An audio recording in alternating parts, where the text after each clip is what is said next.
This is Jessica Duncan's Just My Opinion, and I'm Jessica. There's no handbook to owning a home. That's why I go beyond the transaction to share my insights and advice for adulting made simple. So, today we're going to talk about systems that make your house run itself. So, wouldn't that be easy if your house 100% ran itself? So, we're not going to quite get that far. AI has not gone that far in technology, but we are going to talk about the ways that make it so much simpler for your house to be the system that is a well oiled machine. So, why a system? Let's dig into that a little bit more. Systems really don't fail like our motivation does. We may wake up one day and we're highly motivated and we're going to join that gym in January, right? We're going to go all year long. And then what happens? We fail 2 weeks later and stop going to the gym. So we really want to create a system instead of just motivation to keep our house running like a well oiled machine. We don't want to have that temporary, here's this motivation that's creating this temporary movement. We want to have that permanent system. So, the core systems that we really want to work on in a house to make it a well oiled machine is your cleaning, laundry, meals, got to figure out what you're going to eat and how you're going to get it, scheduling, and as well as your budget or your money. And we're going to dig into each of these a little bit deeper. But first, I'm going to talk about why systems fail. There's a lot of people who try to create systems, whether it's at home or work or with your kids, and they fail. So, why do they fail? Because if we know why they fail, we can get in front of that and really anticipate these problems before they happen. One reason is because they are way too complicated. Have you ever had anyone give you a system that's like a 3 page long spreadsheet and your eyes crossed before you got halfway down the page? Well, that is going to make it fail. And if you do that to your family, your system is probably going to fail. So we don't want to overcomplicate it. We want to make it super easy. We also want to make it realistic. If it's not realistic, it's going to fail. If we expect our homes to be in 100% order all the time, it's going to fail. They are lived in. We live in them. They're meant for us to enjoy them. So let's be realistic with what we are setting. Another reason why a system could fail is because certain people weren't assigned certain tasks, or no one knows who's assigned what task. So you want to be very clear with the mission. Who's doing what in your system? When are they doing it? All those type of details. A system will also fail because there's way too many changes. Maybe you start one week doing this, then the next week you change it up because you think that that's not working, which really leads me to why a lot of systems fail, which is they don't give it 30 days. So whatever system you create, you want to give it the full 30 days. And the reason why you give it 30 days is because it's 21 to make a habit. We're going to miss a day or two. So let's just go ahead and push it to 30 and help make this a habit and a lifestyle of how you're going to keep your home in order. So first, let's dig in on a cleaning system. So when we're talking about cleaning in your house, we don't have to have an extremely detailed chart of every little thing that's being done and when it's being done, but maybe a basic overview. Who's doing what and when are they doing it? And if you just start to implement little small things to help keep your house in order and keep them in for 30 days before you add another one, maybe wait 2 or 3 months before you add another one, it will help create that very well oiled system within your house that doesn't feel overwhelmed with constant change. So, what is an example of what I'm talking about with this? Maybe it is like one that we do in our house is our dishwasher gets turned on every single night. It doesn't matter if it's half full, if it's completely full, if there's 3 things in it. The dishwasher gets run every night, and every morning, my husband empties it. So he knows it's his role to empty it every morning. I know it's my role to turn it on every night. That way, every day we start with a clean, empty dishwasher. And throughout the day, it's really easy to fill it. Also, while you're cooking dinner, it's really easy to be cleaning while you cook instead of waiting till the end. No one wants to finish dinner and then spend 30 minutes cleaning the kitchen, right?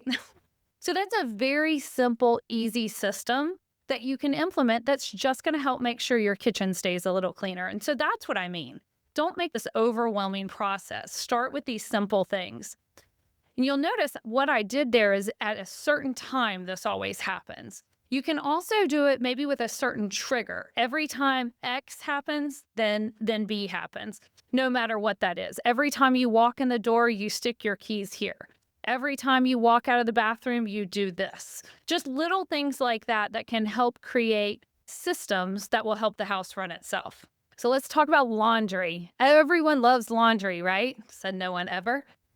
We all hate laundry and it gets piled up. And unless you're outsourcing it to someone, it's probably piled up in your house as well. But there are so many ways you can create simple systems. One of the things that I've seen, especially homes with many people, lots of kids, especially adult kids in the house, is they will do one person per day. Everyone gets their own laundry basket and everyone's responsible for their own laundry. And everyone has one day that week that the washer and dryer are open to them. Because there's nothing worse than going to do laundry and someone else left their clothes in the washer or they left their clothes in the dryer and no one wants to fold someone else's underwear, right? Especially if you have teenage kids. So create a system that's super simple with laundry. Maybe one person per day, one person per basket. In my house, one of the things that I do, my husband does his own laundry and I do my own because I have all these special wash, which he's actually learned pretty good to jump in and help me.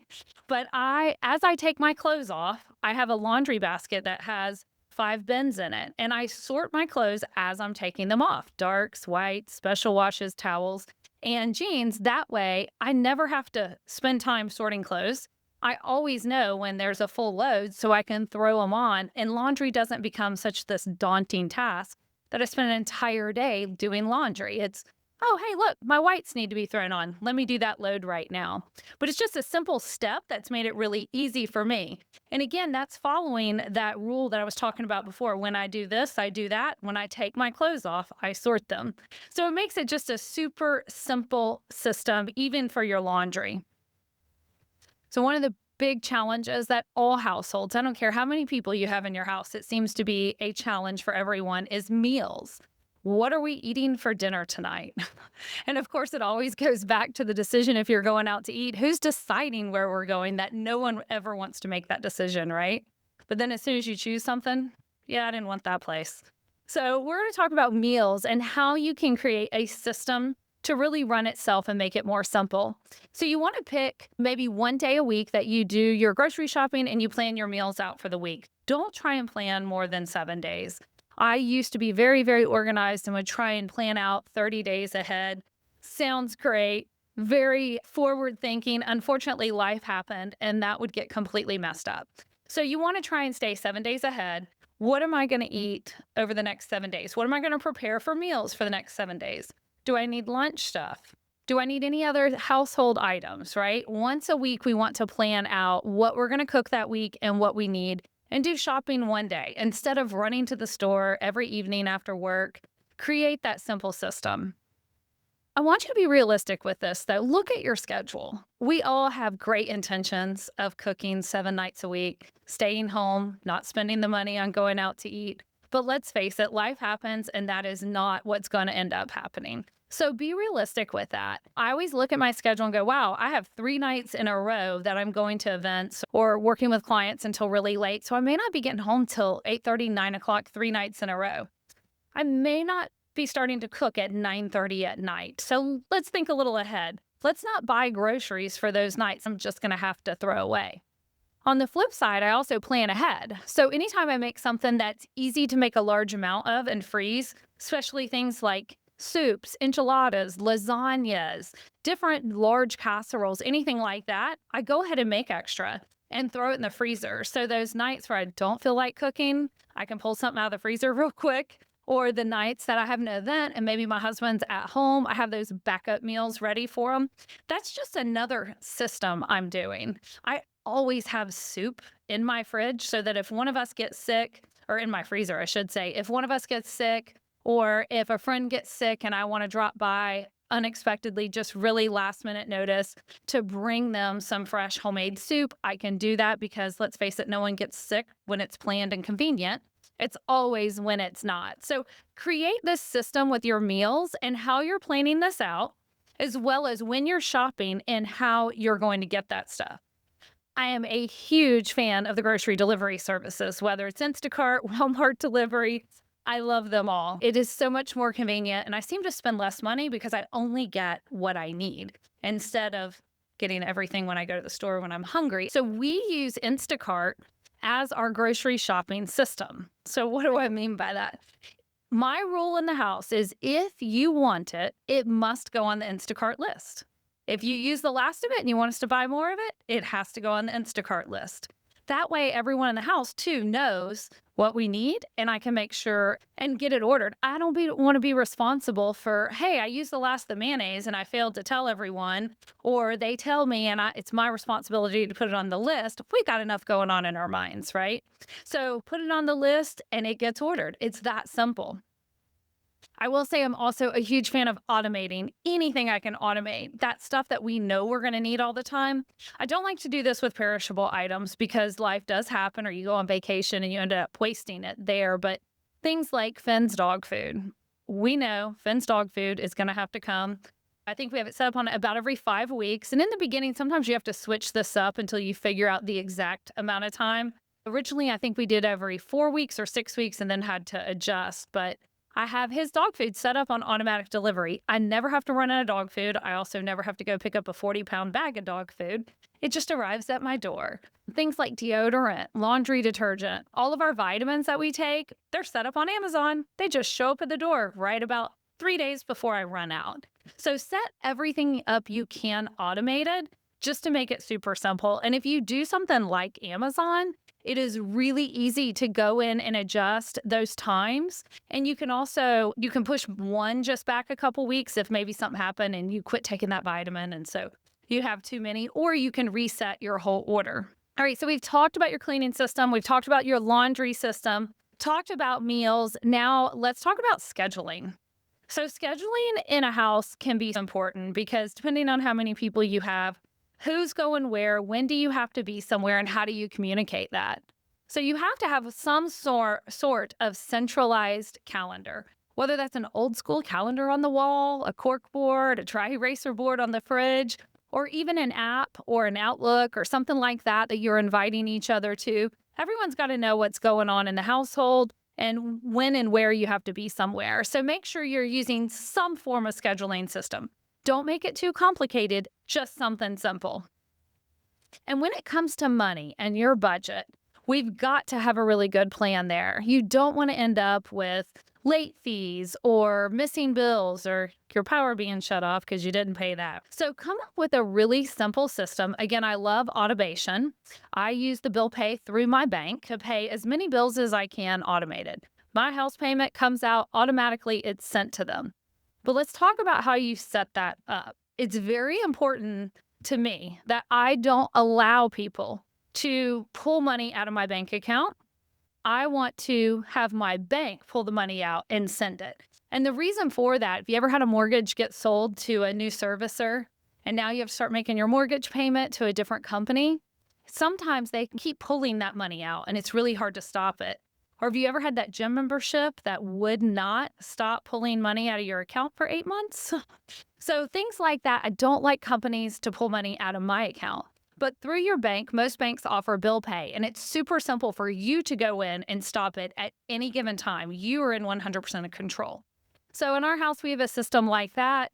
All of our bills that we can automate, we automate. I'm not a fan of things like power and water being automated because there can be things that happen where all of a sudden you have a very expensive water bill because maybe there's a leak out by the street or something like that. And so you want someone looking at those, not just automatically paying them or automatically charging it to a card or coming out of a bank account. So on those, it's good to have who pays it and when are they paying it. So my husband handles all the utilities. As soon as they come in that day, he pays them automatically. That's his system. So he never has to forget. He checks the mail, and as soon as he gets a bill, right then he just goes online and pays it. But create that system for your family, whatever it is. All right, so now it's time for our home hack. So our home hack is just some cool gadget, app, neat thing that I'm dealing with right now that I'm just really loving for the house. And the one I'm going to talk about today is very in line with setting your house up on a system. It is probably for those who have a little bit more complicated schedules. So it's called Motion AI, and it is an app. It also works as a desktop model, but it is an app that is pretty advanced into AI. We use it in our household as well as in our team because it allows us to schedule. It also, if you would like, can allow every member of the family or workforce to see your schedule. So everyone in my family and on my team knows exactly where I am at any given moment. in case they're trying to reach me and I'm recording a podcast and they can't, they know why I'm not answering the phone. Or if I'm with a customer and can't answer right then, they can see that. It makes it super simple. So the home hack this week is Motion AI. It's a really, really cool calendar app. It also has this awesome task formula on it that I love. So I can just tell my phone, hey Siri, schedule this task in Motion. And it will automatically schedule the task. I can tell it how long it's going to take, when the start date is, when the end date is, and it will program it into my schedule anytime there is availability. So when I'm looking at my schedule and going from this listing appointment meeting to meeting with this new seller, or this closing, whatever, and it sees I have a 2-hour break, it will automatically plug those tasks in for me. It is awesome, as well as I can invite people. So if I'm going to an event, my husband needs to be there, then I make sure and invite him so it shows up on his calendar. He does have to accept it, but at least he can know, hey, I need you to be here at this time with me. So it's really cool. Make sure you check out Motion AI. I will say it's a little bit more expensive than a lot of other apps. So if you don't have in-depth scheduling, maybe find something cheaper, but that's our home hack of the week. I hope you enjoy it. This has been Just My Opinion. I hope you enjoyed it. If you like the show, make sure you subscribe, like, follow so that you never miss an episode. Remember, this is adulting made simple.